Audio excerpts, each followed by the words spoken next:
Hey guys, welcome back to DCS World. I'm Spudknocker, as always, and today we're here in the mission editor of DCS World, and we can see in front of us we've already got a mission loaded up. This is the mission from part 1 of our mission editor tutorial that we created together. In this part of the video, we're going to actually fly through the mission, and as things happen around us, we'll be talking about how they were created in the mission editor and how they came together to form the gameplay experience that we see in front of us. So without further ado, let's go ahead and hop in and get started. So we can go up to the top menu of the mission editor here, hit flight, and then we can fly the mission we've just created right from here. And then of course we're greeted by the same usual briefing menu that we usually get here in DCS. And we'll go ahead and start the mission. We'll load into it.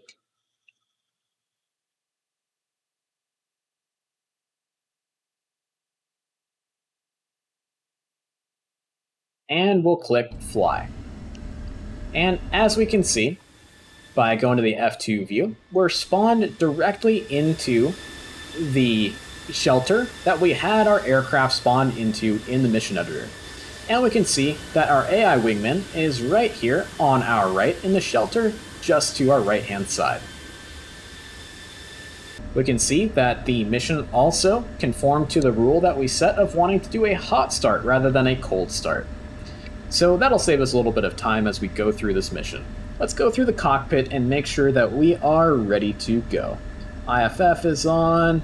Lights are on, and we'll go ahead and turn our countermeasures on, RWR on, landing light on, Cat 3 enabled, autopilot's off, master arm is off, laser is off. Not going to need the laser for today since we're dropping JDAMs. We'll preset our radar to Twiz mode out to 80 nautical miles, scan azimuth of 3 and bar of 2. We'll go ahead and transmit console light, DED, don't need that switch on, and with that I think we should be good to go. Oh, let's go ahead and make our HUD a little bit less cluttered. We'll go ahead and pop on our nose wheel steering, and we'll start to taxi out on taxiway Foxtrot to runway 33 here at Ramat David.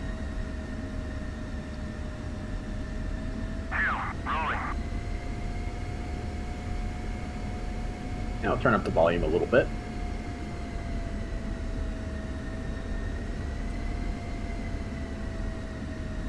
And of course, as you guys know, make sure you taxi the F-16 nice and slowly, because if you turn too tight while taxiing this jet, you will definitely tip her over. It does not have a very wide wheelbase, and that can make for some hairy moments while taxiing the F-16.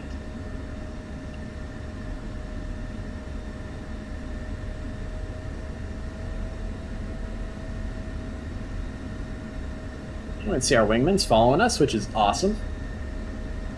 Sometimes the wingmen in DCS like to have a mind of their own and go to their own runway that they think is active, but usually when you set enough wind going down a specific runway in the mission editor of DCS, you can get the wingmen to always go to the correct active runway. And it's pretty cool. Even the windsocks work here in DCS, showing us the direction and velocity of the wind.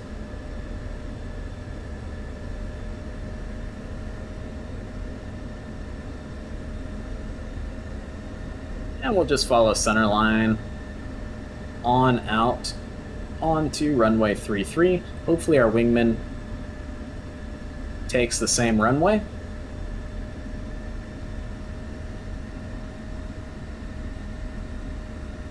And just a little tidbit, when we're looking at a windsock on an airport, when it's kind of at a more or less 45-degree angle here, that means that the wind is around 10 knots.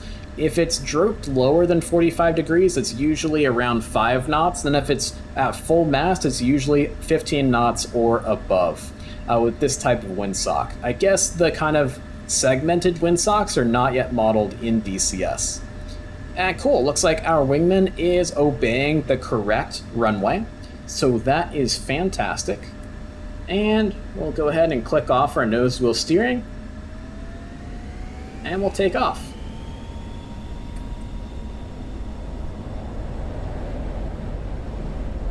Using a little bit of differential braking there as we wait for our rudder to become more effective as we get faster and faster.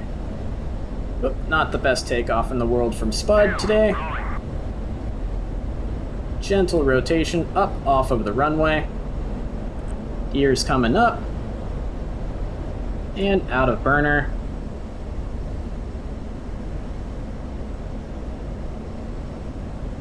We have a little bit of right to left crosswind coming off the runway there, and we also have a rather asymmetrical loadout, so we'll start to get off of the rudders and just let the airplane crab into the wind. And we're flying out towards waypoint 1 at 15,000 feet, and we can see that that was honored by DCS when we set our cruise altitude at 15,000. And we can hear our wingmen start to rejoin with us. Let's see if we can see them yet. And we're going a bit fast, so we'll go ahead and slow it down as we fly out to the coast of Haifa.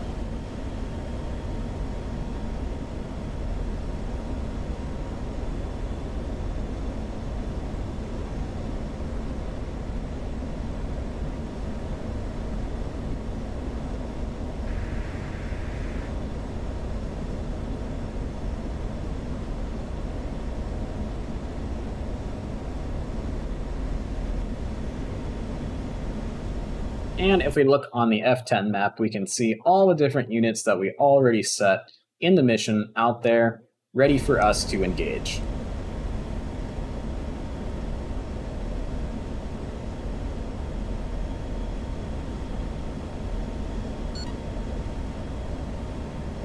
And there's a spike from our wingman coming through 7,000 feet.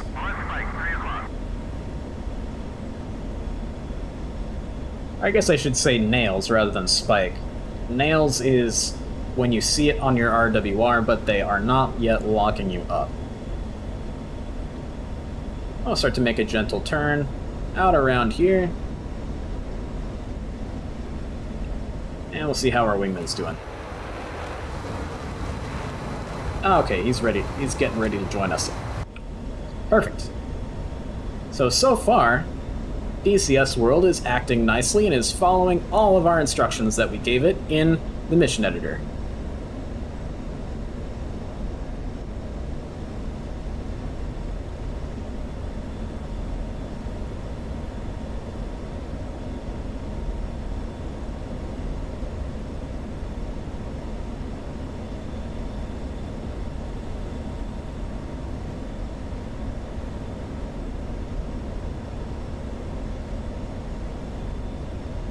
And because this theater of war is so small, let's go ahead and get our GBU-38s on.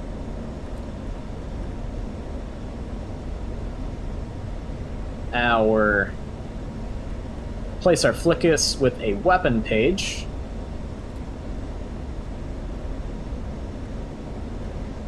Table 2, search on our HAS is going to be just an SA2. It's going to be center, so that's going to be good to go for us.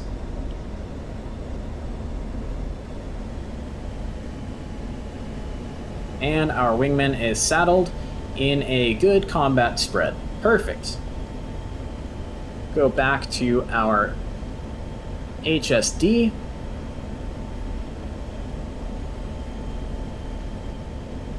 Make sure that we have power to our targeting pod, that's important. So that way we can make sure we engage those IL-76s as expeditiously as possible. And that little chirping sound from the raw equipment in our jet is from the jet determining that we have either a new nails contact on the RWR, or it's switching the priority threat between the F-16, our wingman over there, and the search radar for the SA-2.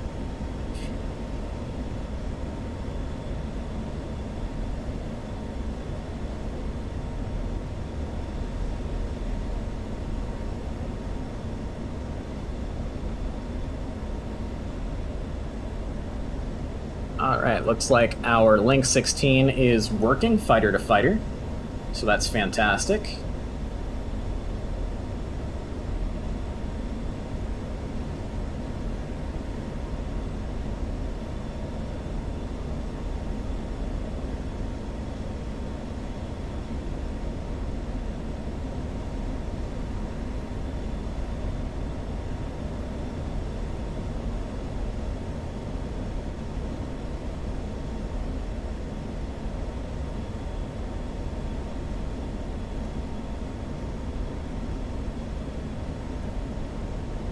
Alright, looks like our GB-38s are ready to go as well because we hot started on the ramp.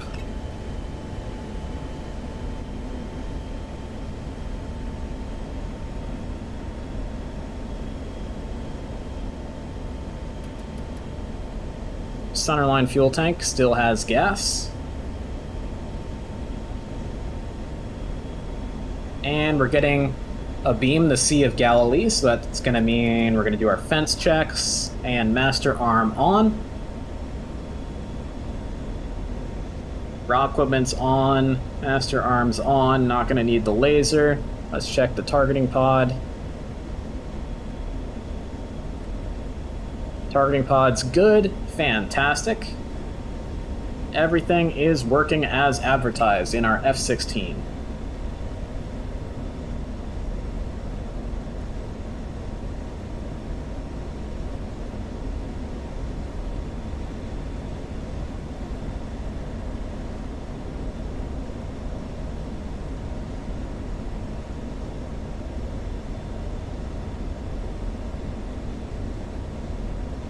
We'll see the diamond representing our waypoint out there, so we'll come left just slightly.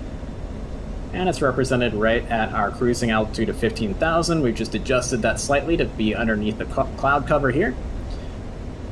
I think it's important for us to stay under the cloud cover due to the threat from that SA-2, so that way we can see any potential SA-2 launches very easily.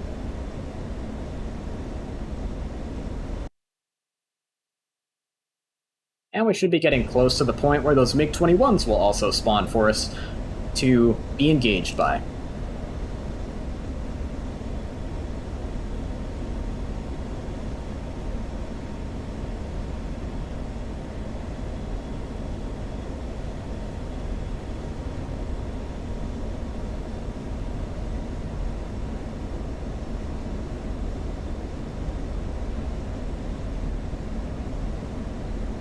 MiG-21 trigger worked message just popped up. And if you look on the F-10 map, yep, we can see those MiG-21s spawned.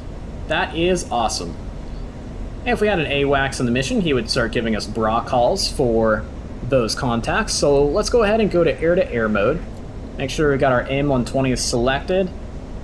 Make sure we are in Twiz mode, and boom, they are popping up on our radar at 23,000 feet and climbing, so let's take a look at them. Let's see what they're doing. Yep, they are definitely climbing. Ooh, and he's descending. Interesting. Alright, so we have a tactical decision to make here. We can see that those aircraft on our radar are inside of the threat envelope for that SA-2.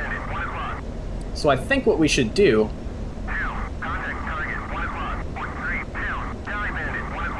is engage the bandits first outside of the threat ring of the SA-2, and then we will engage the SA-2 site with our harms.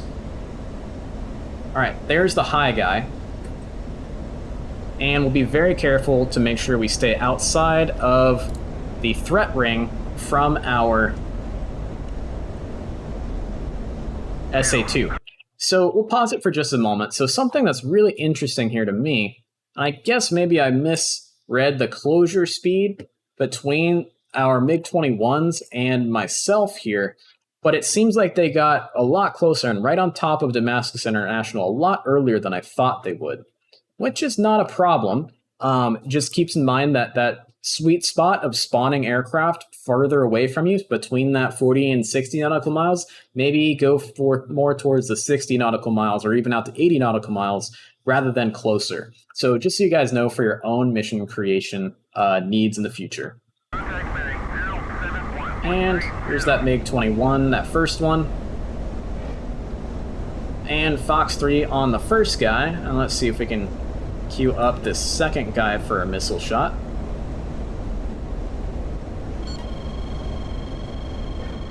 Fox 3 on the second guy. And there's an SA-2 spike. So we'll go ahead and we will skate to the left. And hopefully keep them on radar. And let's see how our missiles are doing. We're not really doing this to show off how awesome I am at dogfighting, but rather more to show off how the mission editor works. So hopefully I don't get myself shot down here. That would be embarrassing. There's the mud spike, and there's the MiG. So let's pause it. Let's see how our missiles are doing. Wow, this missile whiffed. So that missile's still going up. That missile's going down. Okay.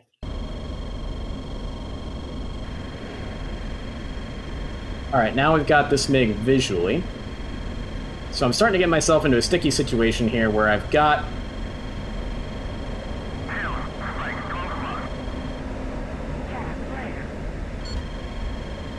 And there's a splash. Oh shit, there is an SA-2 launch down there.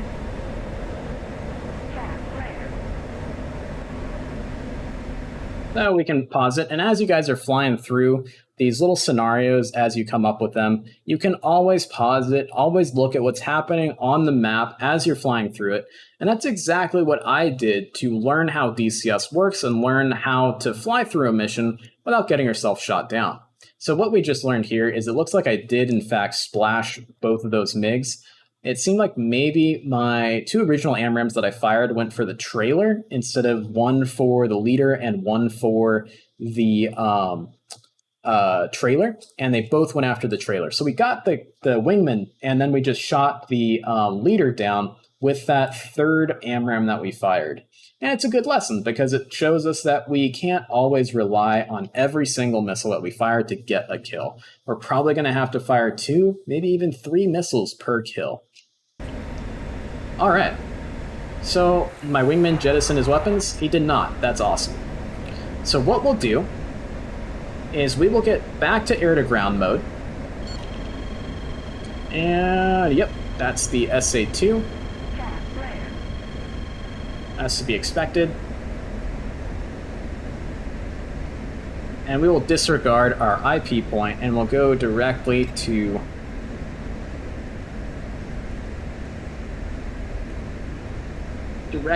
our target point. Waypoint 5. We will go to air-to-ground mode. Go to our SMS page, AGM-88. We'll go to our weapon page, SA-2, center scan. We'll make our harm page our sensor of interest.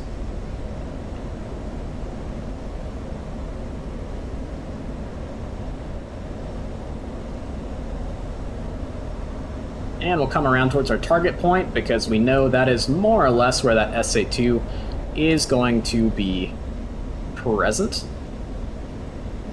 Oh, so I guess it is waypoint 4 is our target point, so we'll just correct that.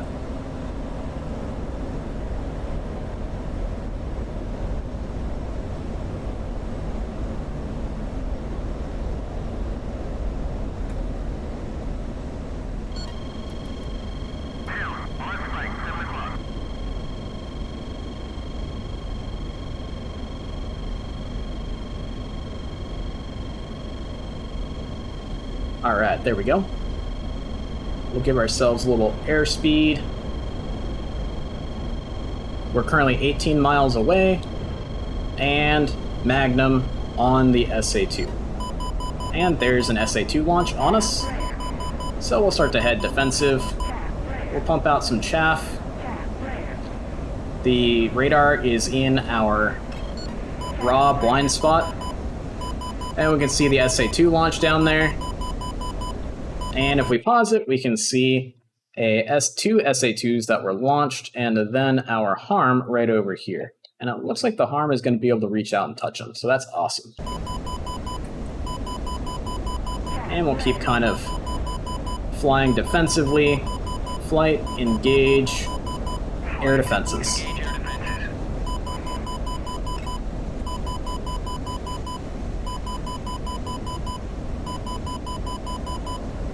And we can check on how our harm's doing. Yep, our harm is definitely going to get there first.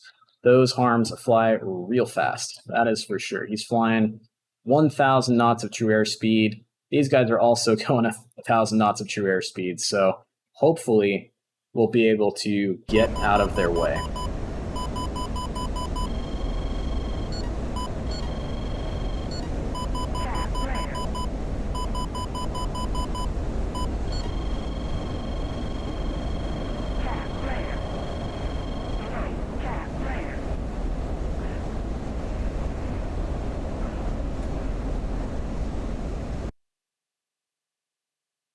And it looks like we broke the lock from the SA-2, and our harm is dropping down on the fan song radar.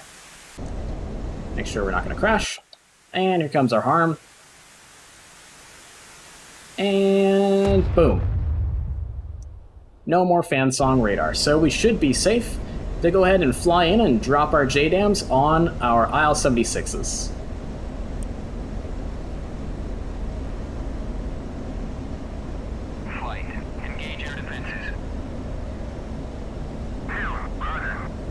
And we'll see what our wingman is doing. He's flying out towards the target area.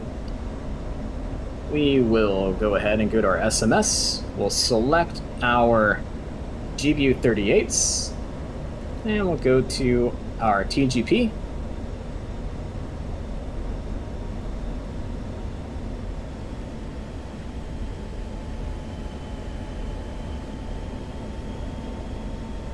And for the sake of trying to identify targets, we'll snake our way underneath the cloud deck. And out there we can see, which is pretty cool, the smoke that we set up to kind of simulate that cruise missile strike from some other Israeli Air Force units. And then we're going in to kind of clean up after them. Pretty cool. Alright, we'll make our target pod soy. And we'll leave it TV, and we can see we are looking at... Should be looking at the airfield down there, but I'm not totally sure.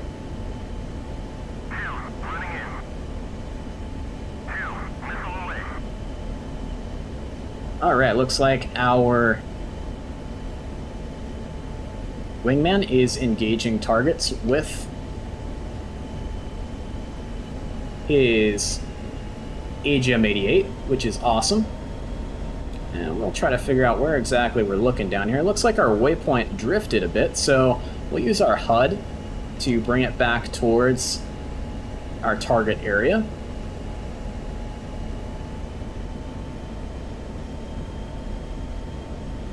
And again, this isn't really showing off the best flying in the world. We're just kind of trying to show off the different target areas and how everything's interacting with each other from building the mission in the mission editor. So there's one target, and so we'll fly in and get ready to drop our GBU-38 on it.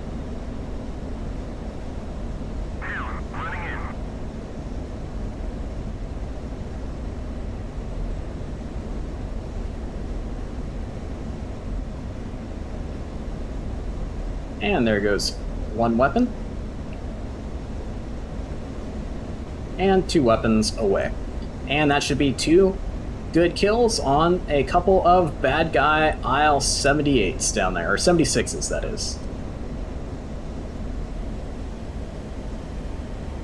Pretty darn low for dropping JDAMs, but that's okay. We're just trying to kind of show you guys how this stuff all works in the mission editor.